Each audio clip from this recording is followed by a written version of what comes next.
పెద్ది చాలా చేసింది, నన్ను వ్యక్తిగతంగా ఒక మంచి దారిలోకి మార్చింది. ఒక యాక్టర్గా నాకు చాలా సాటిస్ఫాక్షన్ ఇచ్చింది. Love you love you love you love you.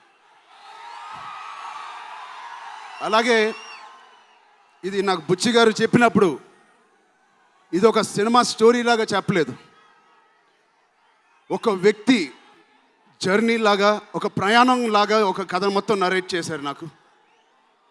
ఇది మామూలు సబ్జెక్ట్ కాదు, ఇది ఎగిసిపడే ఒక మనిషి కథ కాదు. కిందకి పడిన మనిషి లేచి ఎలా నించుంటాడో అలాంటి కథ ఇది. అందరూ కష్టం గురించి మాట్లాడుతున్నారు. అరే ఇలాంటి కథ కోసం కాకపోతే ఎప్పుడు కష్టపడతామండి. కష్టంతో చేసిన పని కాదు, చాలా ఇష్టంగా ప్రేమతో చేసిన పని. ప్రతిరోజు లెగిసి పొద్దునే షూటింగ్ ఎప్పుడు వెళ్ళాలా, జిమ్ చేసి షూటింగ్ ఎప్పుడు వెళ్ళాలా అని అనిపించిన one of the rarest films నాకు.